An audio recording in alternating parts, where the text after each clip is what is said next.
Bonjour, bienvenue. Aujourd'hui, nous sommes le 25 avril et aujourd'hui, samedi 25 avril, devait se tenir le fameux stage sur l'affirmation de soi. Alors évidemment, ce stage est maintenu et j'ai décidé qu'il aura lieu au mois de juin. Il y a déjà des personnes inscrites et vous êtes nombreux, à participer, activement et de façon créative et je vous en remercie par avance à nouveau, aux propositions que je vous fais, les clés que je vous donne pour, commencer à vous entraîner dans votre quotidien à l'affirmation de soi. Alors aujourd'hui, évidemment, vous me voyez venir. Je vais d'abord me présenter pour celles et ceux qui ne me connaissent pas encore. Ensuite, je reviendrai sur vos retours qui ont encore été très riches, très enrichissants, évidemment sur la, la clé numéro 2. Et je vous donnerai à la fin de cette vidéo la clé numéro 3 pour continuer à vous entraîner, à vous affirmer au quotidien. Alors, je suis Nawel Ben Mayedine, psychopraticienne en Gestalt thérapie, comédienne, coach. Donc, j'anime des ateliers et des stages de développement personnel par l'improvisation théâtrale et la Gestalt. Voilà, la Gestalt étant, pour résumer, l'art du contact et de la relation et je dirais aussi l'art de s'ajuster de façon créative à mon environnement. Si vous souhaitez en savoir plus sur mes activités, les dates, les tarifs ou prendre rendez-vous pour une consultation, en ce moment je travaille évidemment en ligne par Skype, WhatsApp ou téléphone. Je vous invite à visiter mon site www.jejouenconscience.com ou Nawel Ben Mayedine. Vous me retrouvez également sur les réseaux sociaux. Alors,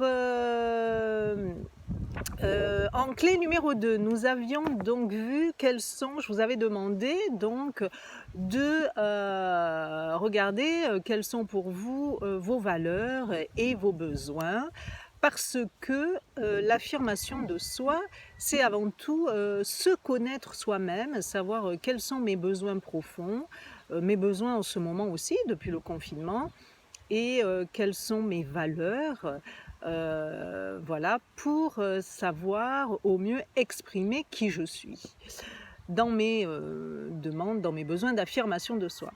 Alors, quelques retours de vos commentaires sur les réseaux sociaux. Donc, vous m'avez répondu que, par exemple, votre besoin d'humilité, c'est un besoin qui revient souvent et très présent. Non, c'est un besoin de canaliser son énergie pour Wassila et c'est une valeur d'humilité. C'est une très belle valeur. En effet, l'humilité, ça demande pour moi d'être capable de se remettre en question et d'accepter la critique. Voilà, la critique positive. Donc, ça demande une autre capacité qui est celle de l'altérité, être capable aussi d'inclure dans sa pensée, dans son cheminement intellectuel, sa réflexion personnelle, que l'autre peut-être a aussi peut-être une part de vérité, a peut-être raison, en partie bien sûr, dans ce qu'il dit. Donc ça demande un chemin. Voilà, il y a la chatte du jardin, Mesquita, qui vient de monter sur la table, elle est venue nous assister. Il y a également pas mal le besoin de respect qui revient énormément, je comprends ça tout à fait, et moi j'ajouterais à ce besoin de respect, ça parle d'abord de comment je me respecte moi-même, c'est-à-dire comment je suis suffisamment alignée avec mes propres valeurs et comment je suis fidèle à qui je suis, à mes besoins. Avant de vouloir m'affirmer, m'exprimer et avant de vouloir d'imaginer que je vais impacter l'autre, l'environnement ou que je vais changer l'autre. C'est d'abord moi-même que je vais chercher à changer. La liberté revient également, le besoin pour certains de solitude. Alors le besoin de solitude, pas pour tout le monde en ce moment avec le confinement. Ce qui revient À l'inverse, c'est pour d'autres le besoin justement de partage de qualité même, précise. Qui c'est qui nous dit ça? Le besoin de partage de qualité, c'est Fanny. Ouais, merci Fanny pour ton partage, c'est gentil. Avec pour Fanny la valeur aussi liberté, qui revient pas mal, la valeur amour. Alors moi j'étais vraiment étonnée de trouver l'amour en valeur et l'amour en besoin que je comprends plus. Du coup, l'amour en valeur, ça m'a interrogée. C'est Karine qui nous en parle. Et moi, je lui ai posé la question dans ma curiosité de savoir si elle parlait de l'amour inconditionnel comme valeur. Et alors, à juste titre, Karine nous répond, l'amour au sens propre du terme est en lui-même inconditionnel. Bah oh oui. De l'amour à condition, on peut se poser la question, est-ce de l'amour? À mon sens, non, nous dit-elle. C'est une très belle réflexion à laquelle elle nous invite. Merci en tout cas Karine pour ton partage authentique. En parlant de ça, il y en a qui ont parlé de leur valeur d'authenticité. Voilà, le respect de soi, la justice aussi, ouais, et moi je rajouterais la justesse également. La détermination pour Lucille, l'authenticité pour Sabine, la liberté pour Claudie à nouveau, la sécurité et la sécurité. Alors la sécurité pour Claire en valeur et la sécurité également en besoin. C'est vrai que moi je te rejoins là-dessus Claire, en ce moment j'ai besoin moi aussi de me sentir en sécurité. Alors ça parle de la sécurité aussi intérieure. Quand je m'affirme, j'ai besoin de me sentir en sécurité dans la relation aussi avec l'autre, mais à l'intérieur de moi-même, est-ce que j'ai suffisamment de sécurité intérieure, de confiance en moi pour m'affirmer. Voilà. Alors, Agnès, trop mignon. Alors là, je te rejoins aussi, c'est besoin de câlin.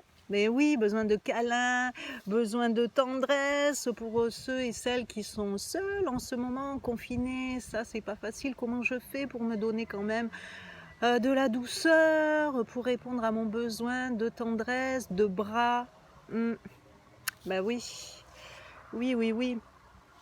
Voilà.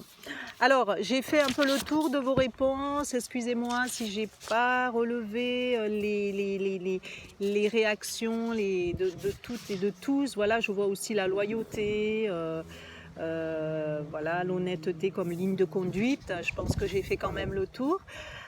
Mais je les ai toutes lues, je vous rassure, si ça peut vous rassurer en tout cas. Et pour revenir donc à notre... Il y a du vent aujourd'hui, voilà, c'est la vie. Hein.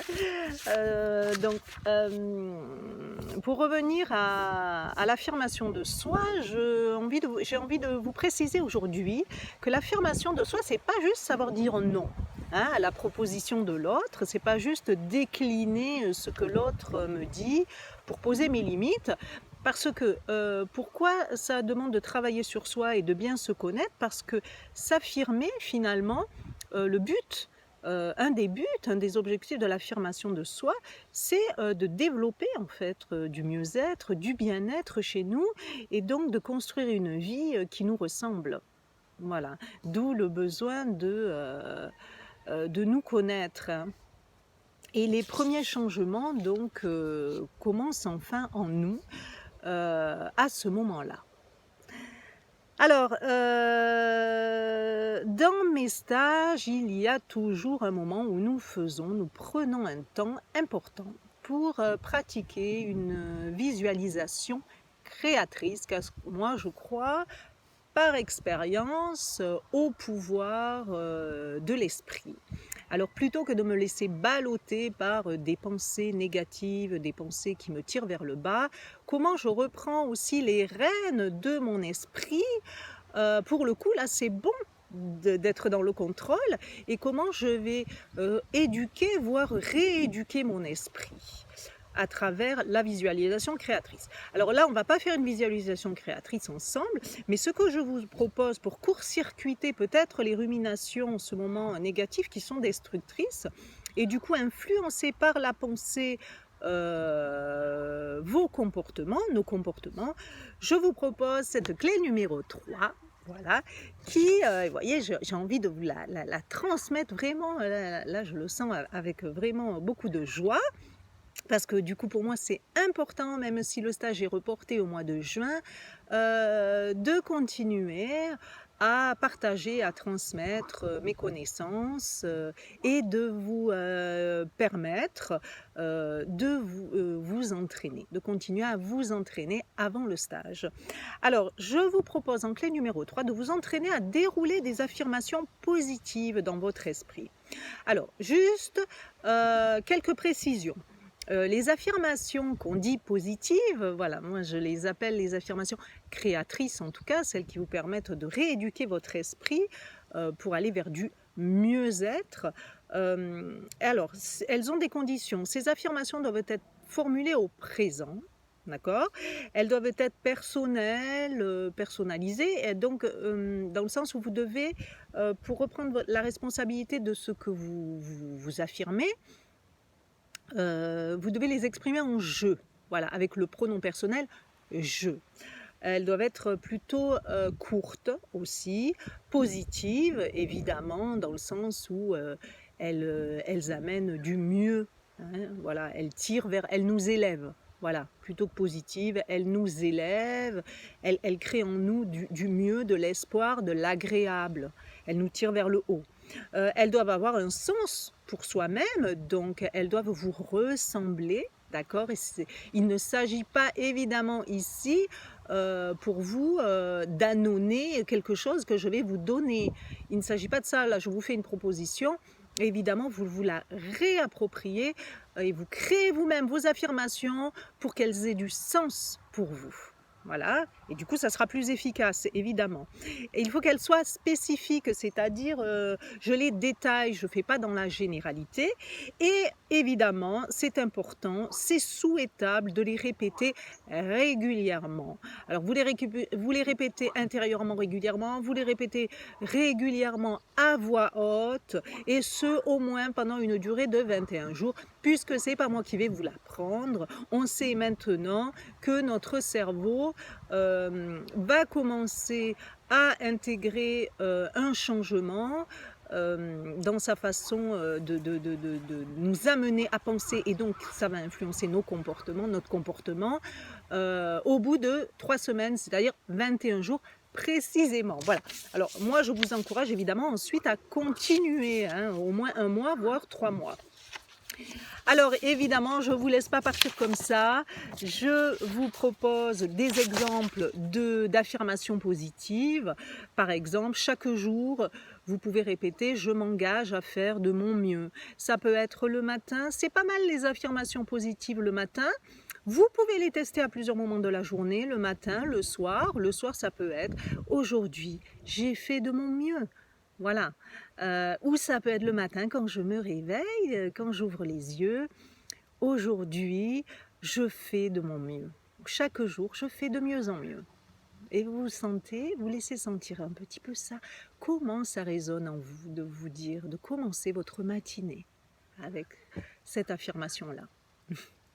Voilà, par exemple, une autre. Chaque jour, je suis de plus en plus en sécurité financièrement. Vous pouvez vous la répéter. Peut-être quand vous sentez une angoisse ou une peur émerger, voilà, concernant votre sécurité financière. Je suis celui qui décide. Chaque jour, je suis davantage à l'écoute de mon corps et de mon esprit. Alors, il y en a plein des comme ça, je vous pourrais vous proposer les miennes évidemment, mais je vous laisse me partager évidemment les vôtres. Je suis vraiment curieuse de vos retours et je vous souhaite voilà, d'expérimenter cette clé numéro 3 avec joie, sans jugement, et surtout en vous laissant sentir, tiens, c'est comment pour moi cette affirmation-là. Et vous pouvez les modifier à volonté, mais après essayez vraiment de vous y tenir. Vous pouvez en choisir qu'une seule et vous y tenir pendant 21 jours et partager vraiment votre expérience. Voilà, il n'y a rien d'obligé, mais Bien sûr, moi j'accueille vos retours avec joie et je vous remercie à nouveau de votre confiance. À bientôt les amis, je reviendrai avec la clé numéro 4 la semaine prochaine, avant le fameux stage J'apprends à m'affirmer qui aura lieu au mois de juin. Au revoir et à bientôt et continuez à prendre soin de votre vie.